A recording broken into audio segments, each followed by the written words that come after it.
আমি নাকি বাড়ির কোনো কাজকর্ম করি না, সারাদিন ভিডিও শুট করি, ভিডিও পোস্ট করি। আর কথাটা আমি কেন বললাম পুরো ভিডিওটা দেখো তাহলে বুঝতে পারবে। তো ভিডিওটা প্রথম থেকে শুরু করা যাক। Hello everyone, good morning. কেমন আছো সবাই? আশা করি ভালোই আছো তোমরা, আর আমিও বেশ ভালোই আছি। তো এটা ছিল পরীক্ষা শেষ হওয়ার পরের ভিডিও। তো আমি ঘুম থেকে উঠে ব্রাশ করতেছিলাম, এমন সময় দিদাও আসছে। তো বোন আর দিদার সাথে একটু ফাইজলামি করতেছিলাম। তো পরীক্ষার জন্য বাড়ির সেরকম কাজ আর করা হয়নি। তো এদিকে পরীক্ষা শেষ, বাড়ির কাজও শুরু। তো এদিকে ফ্রেশ হয়ে বোন আর আমি ম্যাগি খাইয়ে নিতেছিলাম। ওই প্রায় তখন বাজে 9:30 মান। আর এরই মধ্যে একজন ফোন করলো, তো ওর সাথে ফাইজলামি করতেছিলাম।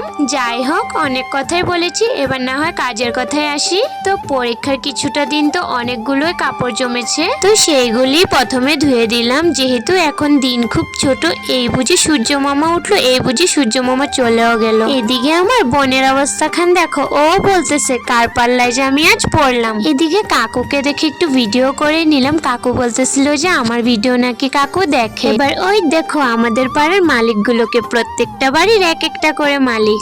যাই হোক, এদিকে আমার পুরো কাপড় ধোয়া হয়ে গেছে। আর এখন এসছি রুমটা গোছাতে, কারণ রুমের অনেকটা খারাপ অবস্থা হয়ে গেছে। আর জানো তো, অগোছালো জিনিস আমার একদমই ভালো লাগে না। হয়তো জিনিসটাকে অনেকটা দূরে রেখে দেবো, না হয় সামনে সুন্দর করে রাখবো। আর আমাকে একজন কমেন্ট করেছে যে আমি নাকি বাড়ির কোনো কাজ করি না, সারাদিন ভিডিও পোস্ট করি।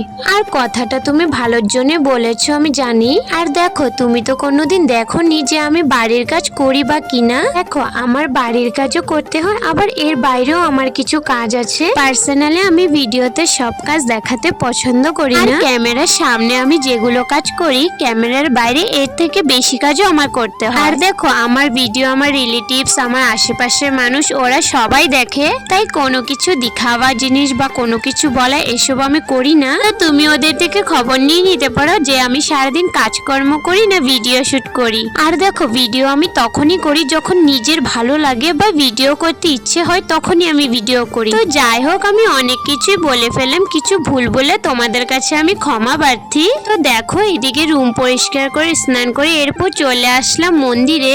আর তোমরা এই মন্দিরটা কে কে চিনো আর কে কে এসছো কমেন্ট করে বলো।